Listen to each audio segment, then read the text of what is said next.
Hey, awesome fans, me Megashark, and today I'm reacting to SCP 8,480 anxiety. So let's get to it. Emily huddled in the corner of the bathroom stall. Her lunch lay untouched on her lap as What she nervously happened? reviewed her exam material. Outside the walls of the stall, classmates chatted about makeup and crushes. The bell rang. There'll be and a the lot of schoolgirls poured out people of the doing bathroom. that. Emily took a deep breath and stepped out of the stall. She washed her hands, all the while You avoiding looking shouldn't down be. at them. She You knew her just fingertips take were a a mess, deep raw and breath. slightly bleeding. She stared straight ahead at the Oh, mirror, muttering reassurances to herself. she's got very. You're gonna pass this exam. The hallways were She's silent very and deserted as Emily stopped at her classroom door. She looked anxious. through the window at the neat rows of desks. Sat behind each one was a student, exuding calmness, ready for the exam. It was so different from her own frazzled appearance. Wow. Her breath shook and her hand trembled as she She's pushed the door really open, its creak echoing in the quiet hallway. nervous. As she entered the classroom, some students looked up and snickered, but Emily was focused. She needed to find her seat and pass this test. A The breathe. classroom seemed to blur around her as Just she focused on the breathe. exam paper in front of her. Her anxiety hit a peak, and her fingers automatically Just moved to breathe. her mouth. As Emily attacked her exam questions and her fingertips with equal ferocity, whispers turned to gasps, then to screams. "She's a monster!"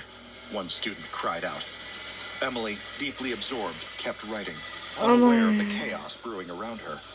Oh my goodness, what happened? The exam, Emily bit down on her fingernail until a loud crunch filled the room. Ah! Students fainted.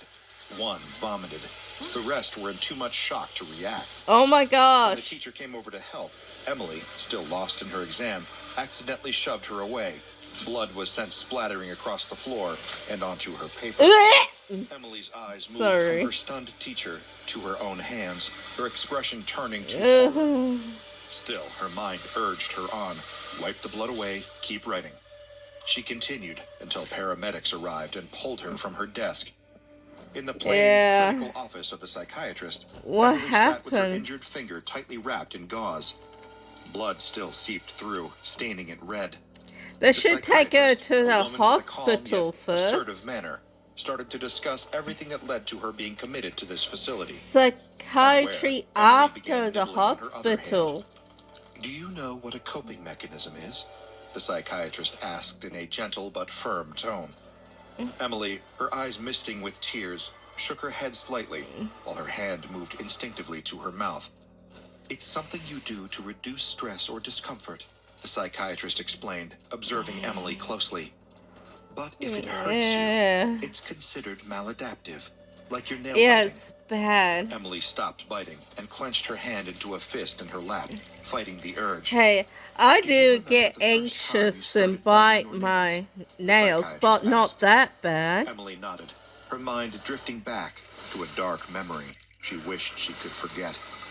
It was years ago, she whispered, her voice barely audible. I was just a little girl.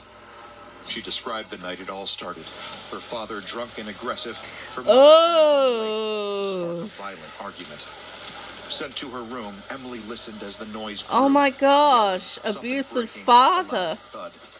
Curiosity drew her out, only to find her mother on the floor, her father standing over her, anger coursing through every Oh sinew. my gosh. That's when Emily started crying uncontrollably until she bit her tongue.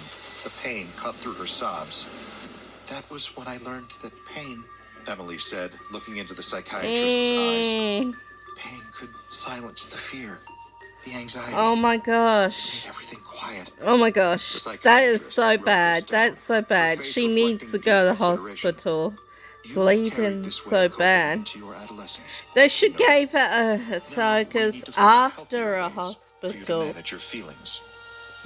Emily watched the psychiatrist, her feelings a tangle of fear and hope. As her fingers slowly moved back toward her mouth, the psychiatrist handed her a small, bright ball. Let's keep your hands busy, she suggested. Emily took the ball and squeezed it, shifting her focus to the pressure in her grasp. rather than the pain. Later that day, in the recreation room, Oh my Emily gosh. couldn't help but feel like she'd accidentally stumbled into a preschool class, not a psychiatric facility. There she was, notably the eldest, towering over kids like a giant. Wow. Their little hands were fitted with bandages, a telltale sign that they all shared a fondness for compulsive habits. Yeah. It should have made her fit right in. It didn't. Emily gripped the stress ball as she took a seat in one of the small chairs. She thought about playing checkers with the boy seated beside her, but decided against it. Instead, she started peeling away the gauze from her finger. No, The no, room went no, quiet. no, The no. children watched, their expressions a mix of curiosity and awe. The little boy next to her fidgeted, uneasy. "We're not supposed to do that," he murmured, his voice filled with a mix of fear and fascination. Emily gave a half This is smile, not her good. face showing a blend of sadness and defiance. This is definitely not "Sometimes the good. rules are too hard to keep," she whispered, tossing him the stress ball. As Emily pulled off the final layer of bandages, revealing the raw, sensitive skin underneath, a noticeable shift occurred among the watching children. They looked at their own wrapped hands. And No, then back at Emily. no, Emily's small act of no, defiance seemed to linger no. heavily in the room. Within moments, all the children began unwrapping their bandages and feasting on their nails No, and fingertips. no, Recognizing Emily's no. potential to influence the other children, the staff decided to place her in solitary confinement. The room was stark, equipped only with a chair and a camera to record every moment under close surveillance. The psychiatrist glared at Emily, while the nurses tightly secured her limbs to the chair with leather straps to prevent self-harm. "You started a feeding frenzy," the psychiatrist sternly said, watching Emily's reaction closely. This "You is can't not bite good. your nails in front of the kids." With that, she turned on her heel and slammed the door shut, leaving This Emily is not alone. good. This is not Only the good. closed-circuit television kept her company, the prying eyes beyond watching her, staring at her. Oh, I don't like Emily's that. anxiety soared to new heights. This Every is not single good. movement caused the restraints to strain and dig into her skin, a stark reminder of her confinement. Overwhelmed by a growing desperation, she gnawed at the leather straps with unexpected ferocity. Her teeth had become surprisingly sharp, her desperation transforming them into something wild and untamed. Maybe she was a monster. Would that be such a bad thing? Monsters are strong. Monsters aren't broken or afraid. She's the NCP. Monsters are survivors. Once free of her shackles, Emily quickly removed the remaining gauze from her hands. Beneath the wraps, her fingers had undergone a shocking change. They were no longer topped with human nails, but had morphed into sharp, black, chitinous points. She's the SCP. As she looked over her new claws, a wave of power washed over her, wiping away Oh any my remnants of gosh. the fragile, Oh my gosh. subdued girl she had once been. Turning to face the Oh camera, my and watching gosh. her every Oh move, no. her eyes glinted with a fierce, unsettling joy. She lunged at the lens, attacking it with her new claws. The camera vibrated violently as her last look, a chilling, victorious smirk, fizzed into static before the screen abruptly went black. Yeah. SCP-8480-A. Yeah. SCP-8480, classified with a containment class of Keter, a disruption class of Eki, and a risk class of Critical, refers to an anomalous mental disorder affecting children aged 3 to 14, known as SCP-8480-1 instances. These children exhibit a range of symptoms from moderate to severe anxiety, headaches or migraines, intensive nail biting, onychophagia, skin-eating dermatophagia, unusually rapid healing, and a high tolerance for pain in their digits. The disorder typically activates under conditions of extreme, persistent anxiety or traumatic experiences. Like a particularly if the child uses nail biting as a coping mechanism during I such can't times. speak. Following infection, the progression of symptoms in SCP-8480-1 instances varies depending on internal and external stress factors. A significant number of cases may persist into adulthood without clear symptoms. Currently, a substantial number of infected children, recorded in the that's a thousands, lot. are under the care of the Foundation, having been committed before reaching the age of 15. A notable subject, SCP-8480-A, or Emily Curtis, age 20, was significantly older than typical instances at the time of discovery. Really? Stage 1 of SCP-8480 can initiate any time before adolescence, typically affecting children around the age of 9, although cases as young as 3 months have been noted. Diagnosing Whoa. infants is challenging as they lack teeth. Early signs often exude sucking on fingers or gumming their limbs. Regardless of age, SCP-8480-1 instances exhibit initial symptoms within 2 to 3 days of the triggering event. During this stage, instances commonly experience low to moderate anxiety throughout most days. They may also suffer from mild physical discomforts, such as stomach aches or headaches, which are frequently dismissed as common childhood complaints. Moreover, these children develop various maladaptive coping strategies, including skin picking, hair pulling, and notably, nail biting, which they often describe as providing the most relief. A troubling psychological symptom is the onset of a deep-seated belief among the affected children that there is something fundamentally wrong with them, which cannot be corrected. It remains unclear whether this belief is a direct symptom of SCP-8480 or a psychological side effect of the disorder. Without intervention, children typically progress to Stage 2 within 6 months to a year from the appearance of the first symptoms. Really? Stage 2, referred to as stasis, marks a deepening of the initial symptoms observed in SCP-8480-1 instances. In this stage, the afflicted children become heavily dependent on their maladaptive coping mechanisms to manage their emotional states. Despite attempts through medical, psychological, or therapeutic interventions, these behaviors persist unabated and intensify. During Stage 2, instances notably increase their reliance on nail biting and skin eating, which are used consistently to regulate their emotions. This escalation in behavior frequently results in physical injury, with instances often experiencing bleeding due to the severity of their actions. SCP-8480-1 instances are capable of remaining in this stage indefinitely.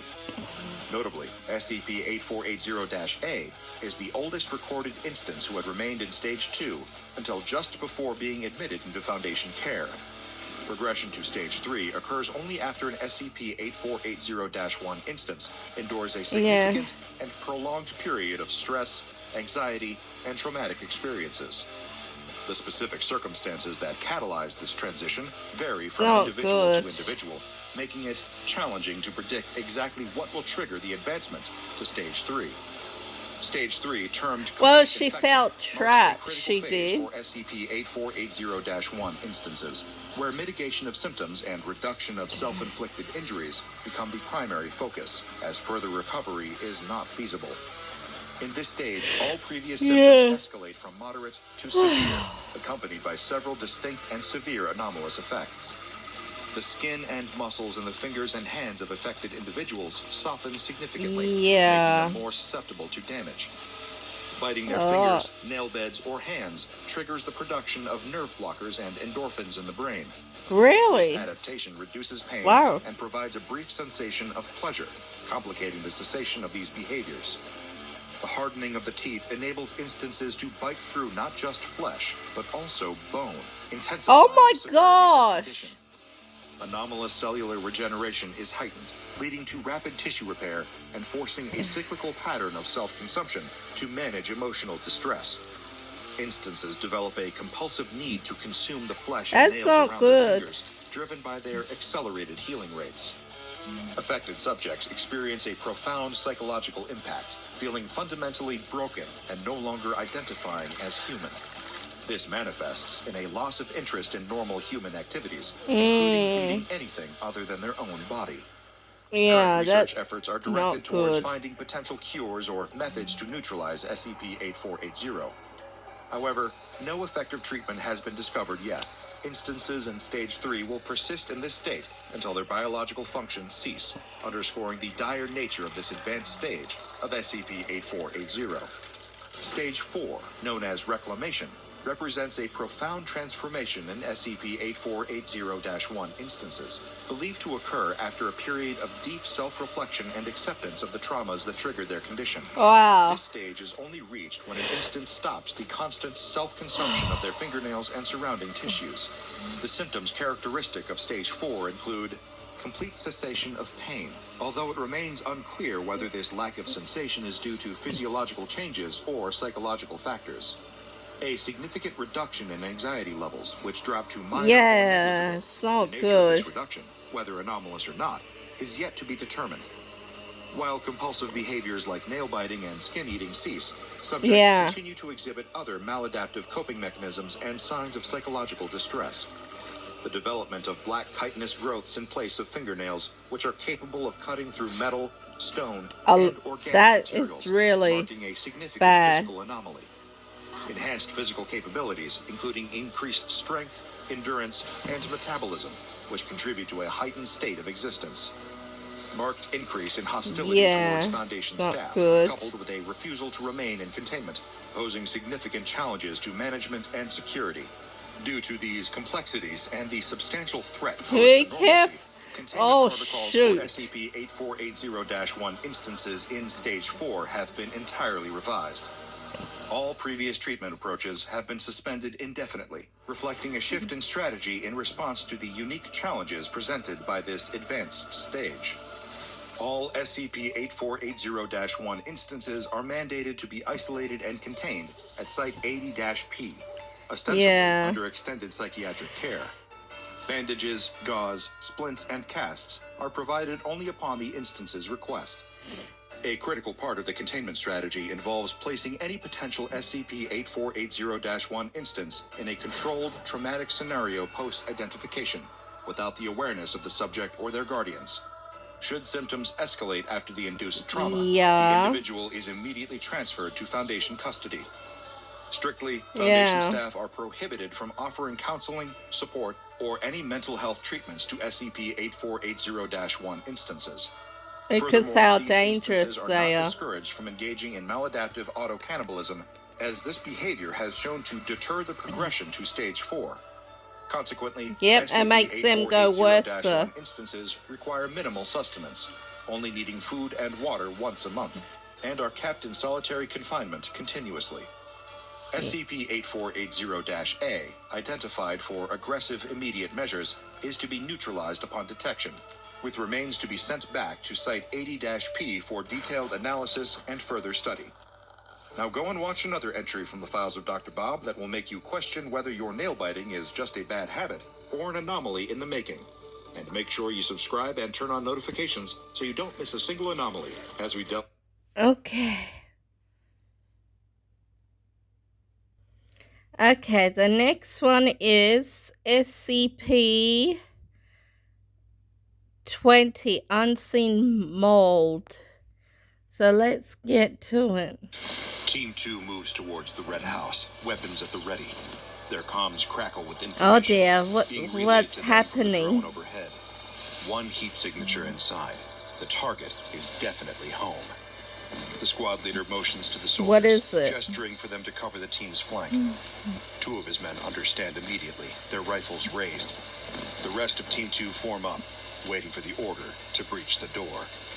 But before the words can leave his mouth, one of the men, T2-2, notices the door handle move. He calls out, alerting the others. Their formation tightens.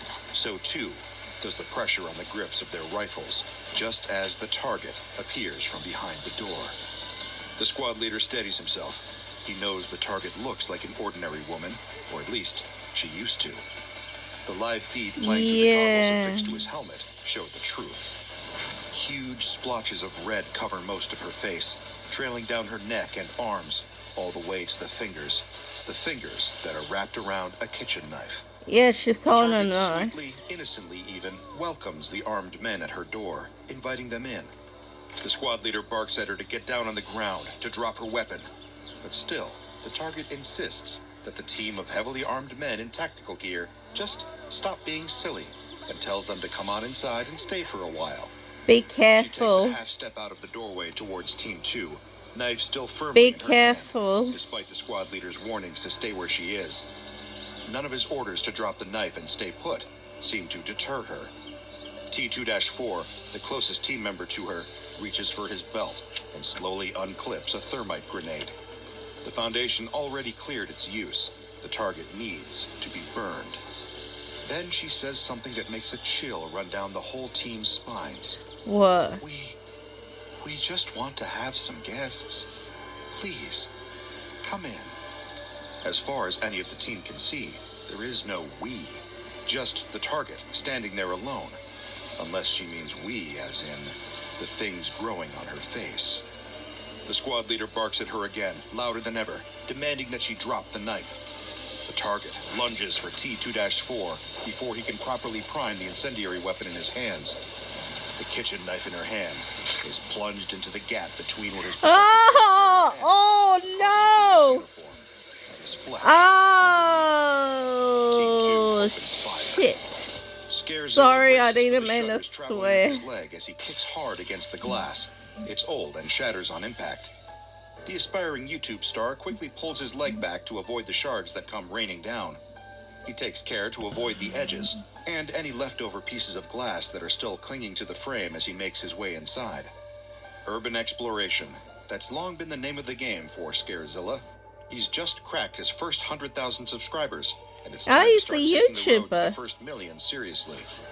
Only a few years earlier, it had just been a fun way to goof around with friends and visit spooky abandoned buildings. Yeah, It's suddenly looking like it might be a viable way for Scarezilla to make money.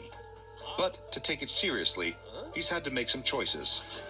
Clicking on his flashlight, the bright white beam I would illuminates be the corridor in front careful of him. going Before progressing any spooky further, he pulls places. 2 essential items out of his bag, his mask and his new cell phone. The latter is obvious. Without his pride and joy, he'd be lost. The camera shoots in 4K, and its built-in flash was perfect for exploration in dark, abandoned buildings. And streaming live to celebrate 100,000 subscribers would be literally impossible without it. The other is the result of a tip his dad gave him when he started taking this YouTuber thing seriously. Buy an asbestos mask. The dangerous thing about a lot of old buildings isn't just the risk of injury, it's that they tend to contain materials that are real hazardous to your health. Yeah, So Scarezilla's dad gave him some free advice to get an asbestos mask, and then write it off as a business expense when tax time comes around. Slipping the mask and tightening the straps, Scarezilla sets up the stream and starts to give an intro to the folks watching from the comfort of their bedrooms. A lapel mic is clipped to his shirt, catching more of his voice so it's not too muffled by the mask. He welcomes his subscribers to another killer stream, a handful of comments of support cheering Scarezilla on and getting him amped up for the stream. Something moves. The sounds of something alive echo down the deserted corridor. Scarezilla jumps, visibly reacting to the people watching his stream, but quickly writes the noise off. It was probably a rat. A few more viewers join the stream as Scarezilla starts heading off down the corridor. He peers into rooms, leading with the phone, casting its light over you have the to empty be hospital that has careful, started to rust really and rot. careful.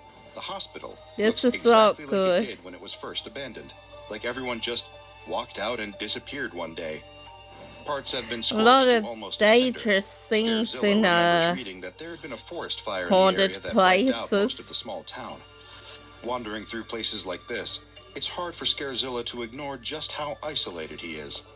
Once upon a time, he and his friends would have been exploring places like this together, searching out creepy buildings that they'd heard ghost stories about. They would usually bring along bats and spray paint to add to the vandalism that already covered the place. But he'd let them all go now. Why? Scarezilla was his brand, a burgeoning career, and he couldn't It's let anyone always- hold him back from that. Not It's even his always friends. best to have Still, your he wasn't friends entirely around. alone, thanks to his chat. The comments are pouring in now. A few viewers make donations that allow them to play sounds on the stream. The first is, of course, a loud, horrified scream, audio lifted right out of a horror Oh movie. my gosh. It's easy to laugh it off, having fully anticipated that the viewers watching would try to throw him off and scare him. And hey, they're welcome to try as far as Scarezilla is concerned. Each donation is still cash in his pocket. He cuts through wards of vacant hospital beds, panning the phone's camera over them, trying to ignore the commenters mentioning that it was almost certain that some patients would have died in those beds. Then another noise distracts Scarezilla. Not one from the stream on his phone, but something No. toppling over in the next room. Oh He dear. freezes. I Nothing would that's been leave. left still in an Leave. abandoned place Leave. falls over all on its own. Something has to knock it over. He tries to tell himself it's just another rat, but the viewers on the stream have heard it too.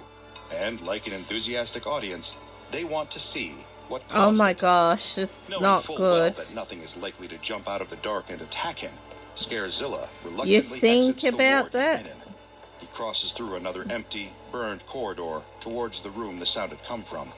Sure enough, an old stand for an IV bag seems to have fallen to the ground. Oh, Peering around the room with the tiny white LED of his phone, Scarezilla tries to see what had caused it.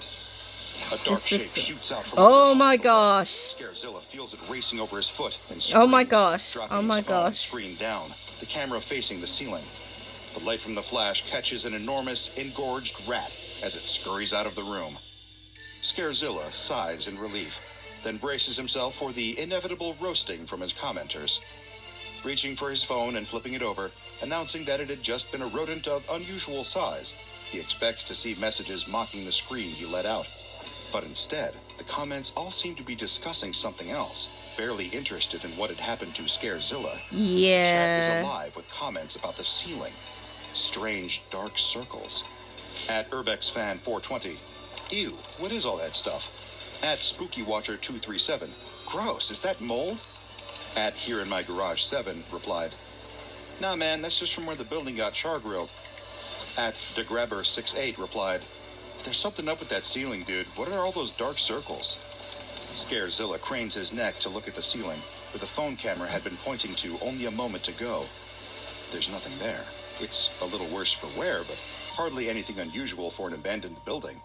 And there are no Are you signs sure of any of the dark about circles that? his commenters were talking about. Thinking he's figured out what's going on, the urban explorer sighs and playfully scolds his chat for trying to trick him, ignoring their insistent comments to turn around, look at the ceiling. Yeah. At user Ailana, I'm telling you, Zilla, look, there's something up there, you're not safe. Brushing it off, Scarezilla announces that he's leaving the empty hospital. He's found himself feeling cold all of a sudden, and feels an overwhelming need That's to drive not good. home where he can That's turn up not the good. thermostat. But he assures his commenters the stream isn't about to end. In fact, he keeps it rolling as he leaves the abandoned building, gets in the car, and for the entire journey home. He'd never normally give out details of his home address, but for some reason, Scarezilla wants to see as many people as possible, as fast as possible. He points out landmarks and turnings, giving the most accurate directions as he can to his audience, telling them to come to his house for an impromptu meet and greet with his fans. Comments start pouring in, opportunists and trolls discussing their plans to show up. Only a few minutes after Scarezilla makes it home and turns up the heat, the first of his viewers arrives. Then more show dear. up, and more, until there's almost a few hundred spilling out of the house and onto the front lawn. And though none of them know it, although none of them can see it, that's how it spreads. Following an incident of an internet streamer exhibiting unusual behavior, That's not good. the SCP Foundation moved in to investigate. Samples gathered from the streamer's home and later examined by the Foundation Oh my would gosh. eventually lead to the direct discovery of another outbreak of SCP-020. The anomaly was discovered quite by accident, as it is impossible to observe SCP-020 with the naked eye. It was only thanks to Foundation forensic teams armed with cameras, taking photographs of the affected areas, that the presence of this anomaly could be verified. After it was confirmed to not be the result of malfunctioning You can't equipment, see that. it appears that through some unknown anomalous means, SCP-020 You can't see is by only visible eye. through the use of cameras. Whether this is through capturing photographs or recording video footage of areas or individuals afflicted with the anomaly, researchers have found themselves unable to determine exactly what causes this active camouflage, with some debate among different camps of Foundation It's a personnel assigned to study SCP. SCP-020. Theories range far and wide, with one school of thought positing that the anomaly itself contains anti-memetic properties, leading to an investigation from the Foundation's experts in memetic anomalies, the results of which proved to be inconclusive. Spectral analysts have instead insisted that SCP-020 is somehow able to shield itself from view by reflecting all forms of light away from it, or at least those that are on the spectrum visible to human beings. Once again, there seems to be little evidence supporting this claim.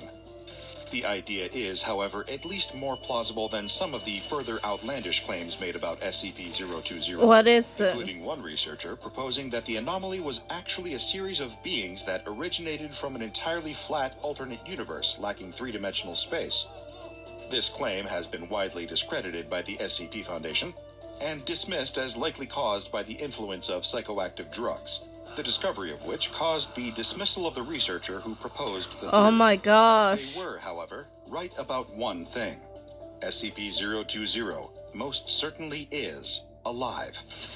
SCP-020 Yep, is an anomalous it is fungus, alive. an organism that is not only capable of spreading at a concerningly rapid pace, but that can affect both inorganic and organic matter. Oh my Traces of the gosh. fungus, and even samples of entire colonies have been found on surfaces like walls and ceilings, as well as growing on or in living organisms. As well as the aforementioned innate anomalous effect that renders it invisible to direct observation, the fungus has also been known to directly affect the other senses. Oh my It even has a goodness. degree of influence over behavior to the living organisms that come into contact with it. SCP-020 is not only capable of small-scale growth within a human residence, its development is not impeded by the varying interior temperatures or levels of light found inside houses, apartments, and other similar locations. This has been regarded by botanical experts within the Foundation Anomalous Horticulture Research Department as atypical for a fungus. Most forms of fungi are known to develop better in low light conditions, as well places that are particularly damp and warm, as colder temperatures render them inert. The way that SCP-020 is seemingly unaffected by the level of light present in a human home lends some credibility to the theory that this fungus is unaffected by light on the visible spectrum. While the exact cause of this invisibility has still not been determined, it has lent itself to the colloquial name for among researchers, the unseen mold. Yeah, Once a colony of unseen this mold. anomalous mold has formed within a person's home, the next stage of its life cycle will commence. Spores are released from the fungus, which are similarly impossible to perceive with the naked eye. However, during testing and observation with video surveillance of SCP-020 samples, Foundation researchers have been able to determine that there is a pattern to how these spores behave once released. Really? And how those affected by them behave. Whether the spores make How direct do they contact with skin behave? or are unknowingly inhaled, they will cause a rapid change in the affected person's frontal lobe, the part of the brain responsible for being the behavioral and emotional control center. The specific change that is triggered by the spores is universally the same, regardless of the human subject that is affected by SCP-020. Really? An affected subject will find themselves starting to feel cold, suggesting that the spores are able to directly affect a specific area of the brain's parietal lobe, the somatosensory cortex. Any Foundation neurology expert will tell you that this is the area of the brain that assesses and processes touch-based sensations from all over the body, including position, pressure, pain, and, crucially, temperature. Wow. Being told by their somatosensory cortex that they are experiencing heightened cold, the SCP-020 spores are able to compel the affected subject to increase the levels of heat and humidity within their home. This is usually achieved with the aid of thermostats and other home heating technology, but the Foundation is aware of several cases of SCP-020 colonies forming in rented accommodations without adequate heating facilities. Really? Researchers are still impressed and a little alarmed at the methods employed by spore-affected individuals who are able to successfully raise temperature and humidity levels in these environments. Well, they Now, can make raising the fires. temperature of a room due to feeling cold is hardly considered to be an abnormal behavior, even if it's triggered by the presence of anomalous fungal spores. In the case of those affected with SCP-020, however, their compulsion to make their living space warmer and more humid isn't done just to keep the cold at bay. While they might believe that their actions are their own, and that they're raising the temperature as they normally would, in actuality, the affected individuals are turning their homes into a more suitable habitat for the unseen mold. And They turning like the themselves warmth. into a more suitable habitat. The SCP Foundation's Botany Division has confirmed that, just like non-anomalous fungi, the colonies of SCP-020 grow more rapidly in environments that are sufficiently moist and warm. However, the effects of SCP-020 spores on a human brain are not solely limited to altering the temperature and creating better conditions for the unseen mold to grow, but also by helping Well, it to I spread. would have When the frontal been, lobe has been affected because by I'm a hot bod. SCP-020 spores, a subject will feel a compulsive urge to engage socially with other human beings as frequently and in as large a capacity as possible. This behavioral shift, which can be difficult to detect in many already extroverted or socially active subjects, typically manifests in the arranging of group gatherings at the residence where the SCP-020 colony is present. Friends and family members to even acquaintances and co-workers of those infected with the unseen mold will likely be on the receiving end of repetitive and insistent invitations to join the affected individual at their home.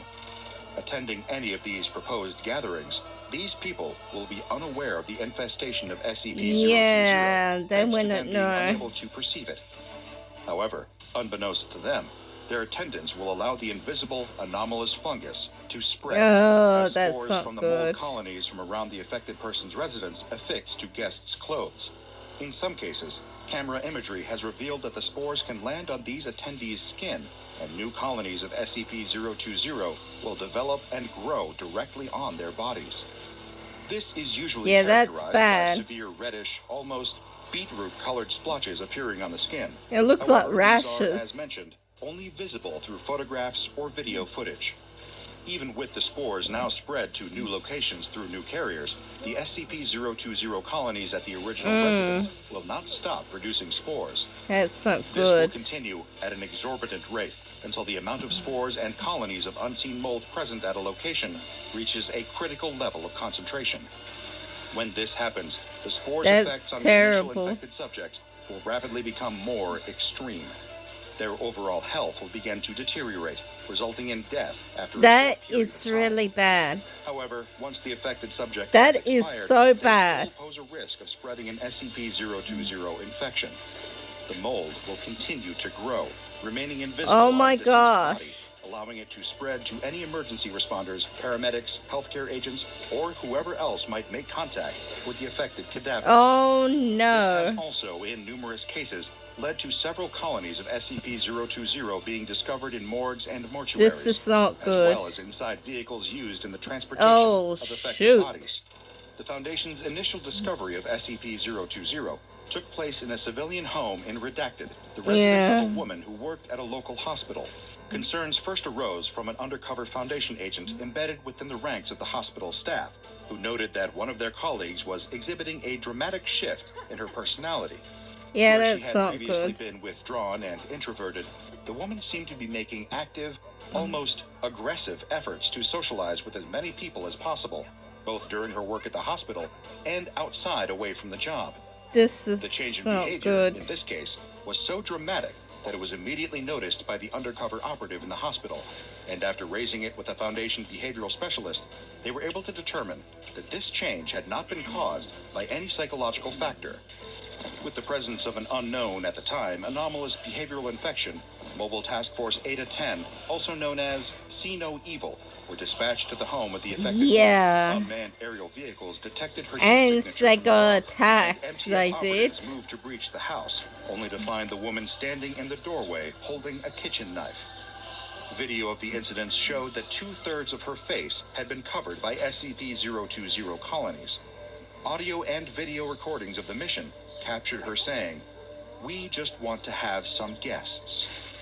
Foundation researchers have questioned whether or not there is some previously undiscovered parasitic quality to SCP-020.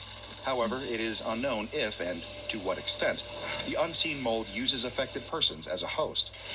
Following the Mobile Task Force's termination of the original carrier, an investigation was launched by a Foundation containment team. Through the use of spectral analysis and thorough sweeps of the surrounding areas, the Foundation quickly realized that the problem was far bigger than one woman having been infected. What is There it? were hundreds of infectees, thousands of colonies, potentially hundreds of thousands, if not millions of spores. Video This is footage not and good. photos showed huge dark To me, spots on the with being walls, floors, affected, and should ceilings, they wear? not just of the home They that the should woman wear was found like in, this, but the this hospital she worked protective at, and suits building while that she they go frequented. in Far worse, infected any person that also houses. frequently visited the same places, any of the patients she came into contact with in the hospitals, their families that visited, the doctors, nurses, cleaners. It was almost the whole town. In order to contain the outbreak, the SCP Foundation issued an order permitting the termination of the entire civilian population. The town itself was incinerated, with the cover story catastrophic forest fire in place. Oh my Many gosh. samples of Wow. SCP-020 that have been recovered since have been sealed inside cultivation chambers and stored within Biological Research Area 12. The only way to access this sealed-off area is via an airlock.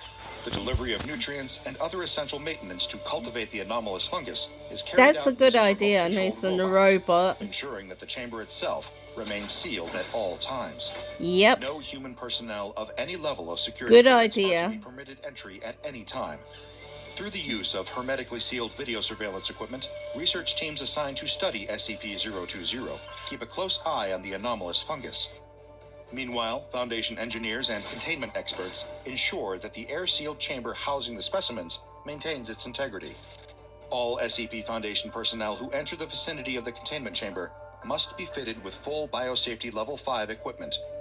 That's what they should have worn when they went in the houses.